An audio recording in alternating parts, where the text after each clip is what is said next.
build a coalition throughout the state to abolish the death penalty in the state of South Dakota. I've been doing this work for 3 years now. Our organization was started in 2010, and I took over in 2012. We are a 501c3 organization, which means that any donations are tax deductible, and believe me, we need donations. We're also a 501c4 now, which is called South Dakotans Opposed to the Death Penalty. And so those contributions are for lobbying in Pierre. I've been lobbying in Pierre now for 2 years, well actually 3 years. We took a bill 2 years ago to the State Affairs Committee in the House, and we lost by 1 vote. We took a bill, an abolition bill last year to the Senate, and we lost by 3 votes. So we are going to continue to take a repeal bill every year until we get this done. But we need you. We can't do this alone. We need all the people that we can get, and I would say especially in the Catholic community, because we have such a powerful, powerful teaching about the abolition of the death penalty. Just to kind of give you an update of what's going on throughout the country. I was just at a conference of state directors in New Orleans 2 weeks ago. And I also did a fast in front of the Supreme Court last summer. And during that time, a decision came down on the gossip case. The gossip case was a death row inmate in Oklahoma who took to the Supreme Court the drug protocol. And the Supreme Court sided with Oklahoma in that case. But Justice Breyer, in his dissent, said this: "It is time for the United States Supreme Court to look at the death penalty as unconstitutional." And that opened up for us huge doors. Because now we know we have someone on the Supreme Court, and also Justice Ginsburg. Their dissent was, both of them did the dissent. We know that we have 2 on board to abolish the death penalty. We actually think that we have 5 now, with Justice Kennedy, because Kennedy is the one that kind of swings back and forth. But he is a Catholic, and we think that eventually he will come around to, because he's talked about the abolition before in many of his talks. There are currently 19 states that abolished the death penalty. Nebraska, as you know, was the last one. But what most people don't know, and this is going to be important in the case that they take back to the Supreme Court, is that there are up to 10 states that don't use the death penalty.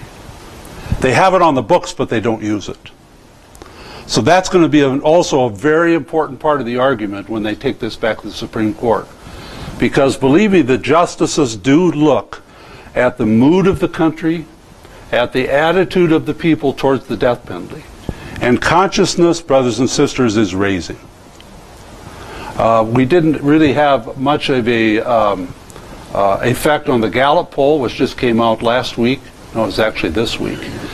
The people that are opposed to the death penalty has basically stayed the same in the United States. But we see in the states, and also in South Dakota, that the consciousness is raising.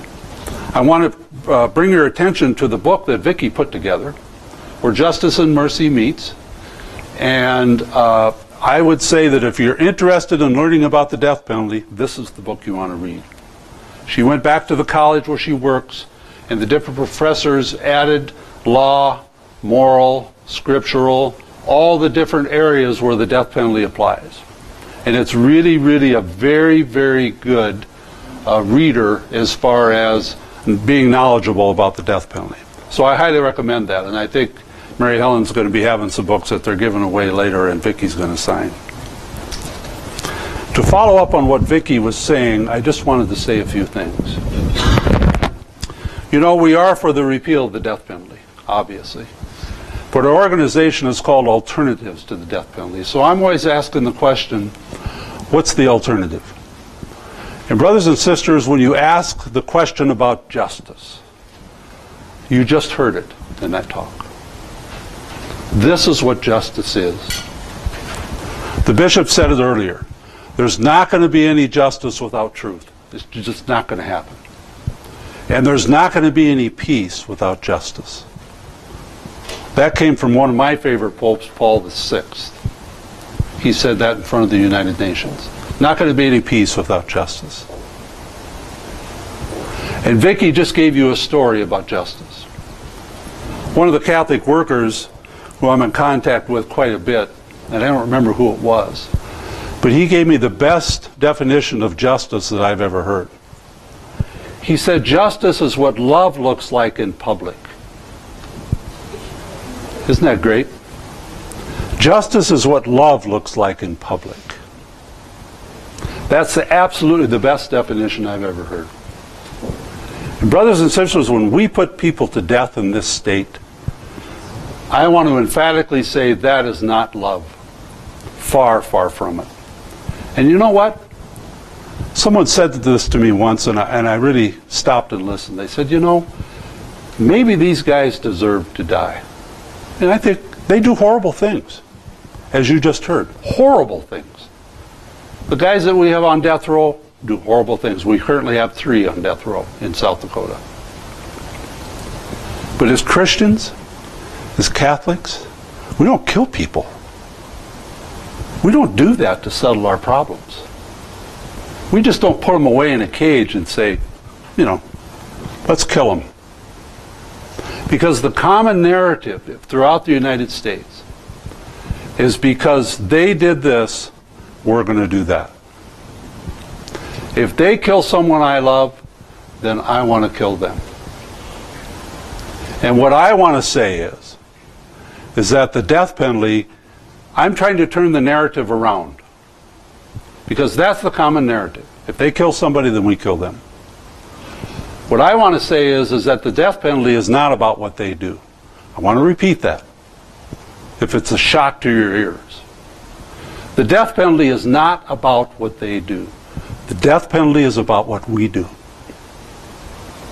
I don't know of any other law on the books, and I'm not an attorney, I'm guessing at this, but I don't know of any other law on the books where we say emphatically, not only in civil law but in moral law, that it's wrong to kill a human being. You don't do that. That's a no-no.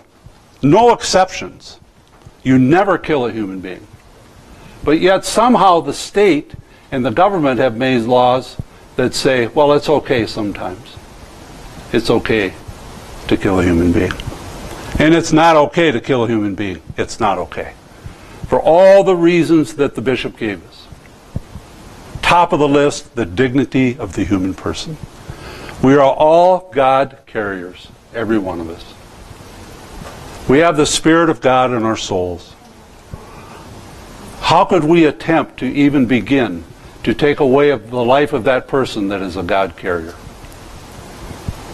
Not only do we not have the right, but it's morally reprehensible. That's the premise that we stand on, and that's why we want to abolish the death penalty. I want to show you another book that I've been reading lately. It's by Desmond Tutu and his daughter. Desmond Tutu, as you know, was in South Africa, and he started the Truth and Reconciliation Commission because he knew that if the truth didn't come out about what happened during apartheid, that there would be violence. And when there's justice, when there's true justice, brothers and sisters, you almost never see violence. And we always try to approach the abolition of the death penalty nonviolently. And he has 4 paths that he talks about. And the reason I want to bring this up is because this perfectly affirms what Vicki just told us. The first thing is you have to tell the story. What does that do? It gets you out of the denial that there's no story to tell. And the story is the truth. There's only one truth, and it's that story, whatever your story is. The second one is you have to name the hurt. You have to name the hurt. The only way into justice is to walk through the pain. And that's the hard part that societies don't want to look at. Much easier just to put them in a cage and kill them. Then they're kind of out of sight, out of mind. But like Vicki said, when you do that, you continue to carry the hurt. And so therefore, you become the victim too. Because believe me, I work in the prison in Sioux Falls and in Springfield, and I can tell you emphatically that most of the guys that are in the prison system have been victims at some time in their life. They've been sexually abused, they've been physically abused, they've grown up with alcoholism and drug addiction, they've grown up with violence. And brothers and sisters, if you grow up in violence, what do you think you're going to give out? You're going to give out violence. That's why Pope Francis's emphasis on the healing of the family is so important. Because these kids, as they grow up as kids, grow up in violence. The third area is, after you name the hurt, you grant forgiveness. Everybody does that at a different level. Vicki gave her story. And not only forgiveness, but acceptance. And acceptance doesn't mean that it's okay this guy did this to my daughter. Acceptance means that this really happened. And I have to accept it. I can't change the past. And that's healing.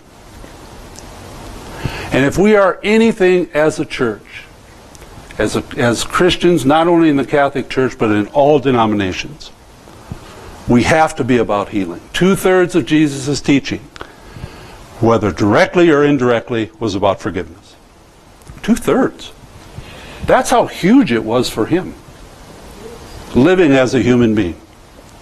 That's how important forgiveness is to the healing process. And does anybody doubt that our society needs healing? And if that healing doesn't come from the church, where's it going to come from? If it doesn't come from the compass of the gospel, where's it going to come from? It's not going to come. The state's not going to do it. And I want to say up front that I don't think the state is bad. I don't think the people that run the state is bad. They're doing the best job they can with what they have to work with. And keeping these prisons safe is hard work for them. I've met the warden. I've met a lot of the officers in the prison. There are a lot of us that volunteer. We're all working towards rehabilitation. Because punishment doesn't work. These guys have been punished all of their lives. And to tell them that this is a God of punishment doesn't work. Because I believe this is a God of transformation.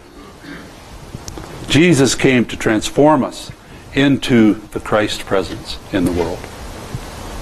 Not to tell us that this God's going to burn your butt for all eternity. That's unworkable. How can we say that it's a loving God and then turn around and say such a thing as that?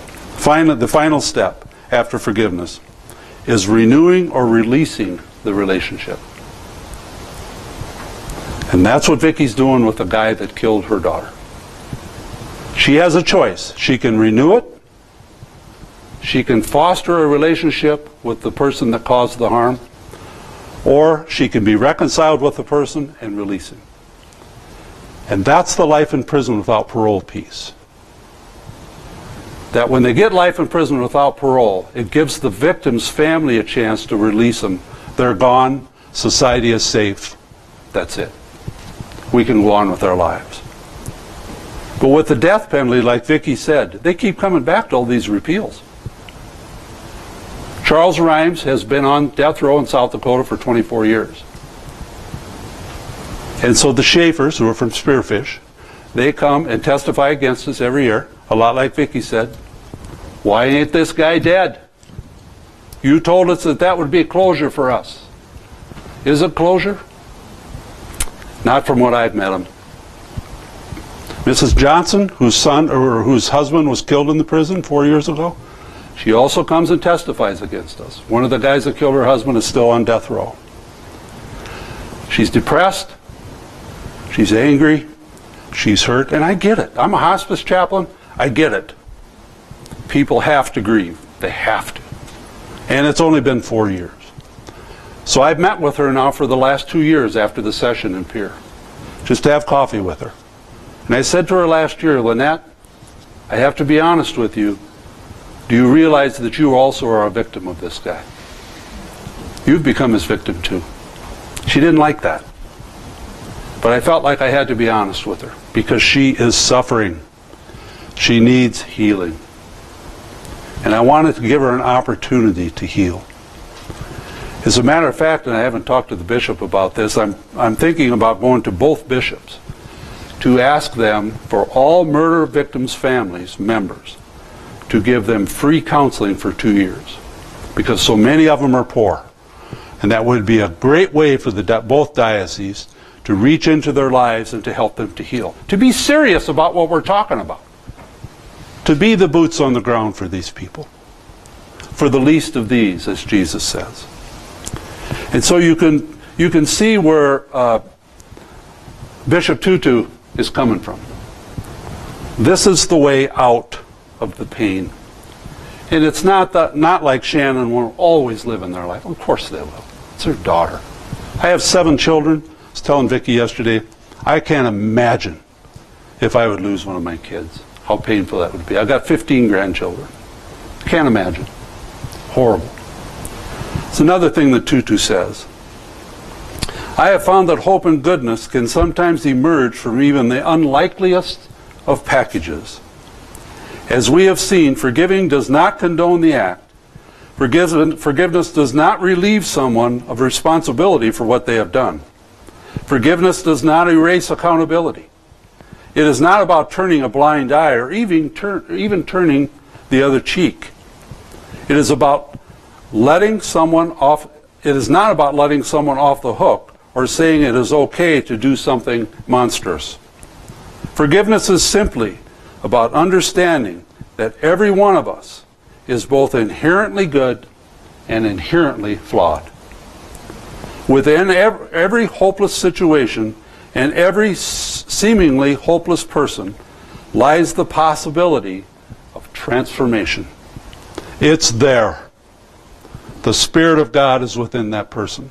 I work on alternative to violence weekends in the prison, and I can't tell you the transformation that I've seen in those prisoners, where they come to realize, just as the one who killed Shannon finally comes to realize what I did was wrong, and I want to turn my life. That's the miracle of keeping them alive.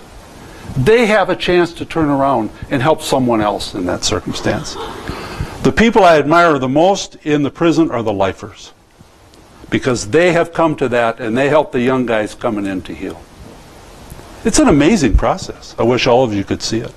It's not a scary place to be. As a matter of fact, I feel safer in the prison very often than I do anyplace else, you know. So I think I'm getting my cue for Mary Helen. I just wanted to read you 2 things.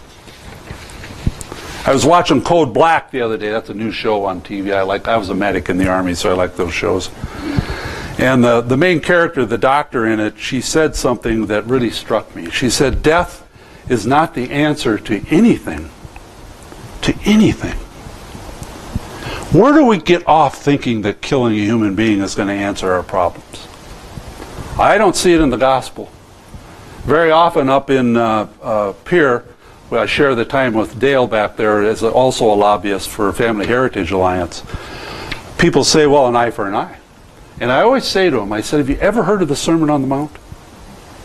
Have you ever heard of the New Testament? Have you ever heard of what Jesus says about all this? This is what our 2 bishops in the state of South Dakota gave a statement that we gave to the legislators in the committee. We also urge repeal of the death penalty itself, because it serves no necessary purpose in our state and undermines the moral authority of our government. This would also lend assurance that innocent persons wrongly convicted, as has happened in some states, may be exonerated. 150 since 1976. Excuse me, 155 since 76 have been exonerated. They were actually on death row and found innocent. How many have we executed that are innocent? We'll never know. We'll never know. We call for a system of justice and reconciliation that is worthy of the values of the people of South Dakota. These include both being realistic about the dangers that exist and confident about the ability to protect life in all of its phases. And finally, I want to read this, and I quote, "This rule points us to a clear direction. Let us treat others with the same passion and compassion with which we want to be treated ourselves. Let us seek for others the same possibilities which we seek for ourselves. Let us help others to grow as we would like to be helped ourselves. In a word, if we want security, let us give security. If we want life, let us give life. If we want opportunities, let us provide opportunities. The yardstick which we use for others will be the yardstick which time will use for us. The Golden Rule also reminds us of our responsibility to protect and defend human life at every state of its development. This conviction has led me from the beginning of my ministry to advocate at different levels for the global abolition of the death penalty. I am convinced that this way is the best, since every life is sacred, every human person is endowed with an inalienable dignity, and society can only benefit from the rehabilitation of those convicted of crimes. I also offer encouragement to all those who are convinced that a just and necessary punishment must never exclude the dimension of hope and the goal of rehabilitation. Pope Francis, before our Congress, said that. So, brothers and sisters, we have the backing of our leaders. There's no more reason that we can stop looking at this issue. And for whatever that reason it is, I am available for any of the questions that you have. Vicki is available. And time is running out, so I'm going to go ahead and close and thank the bishop. Thank you. If there's any place that I can come and speak, I will. Contact me. My card is on the table over there. And especially for the clergy, if there's any time I can come to your parish, I have the unique ability that I can preach, so I can kind of let them off for a weekend. And then I can also talk about the death penalty to their people. We have to get this word out, but we won't get this word out unless we do something with our words. Unless we get out there on the road, we talk to people about this issue. This is not going to happen in South Dakota without that. We have to have the backing, and we can do this as a community who believes in Christ. Thank you.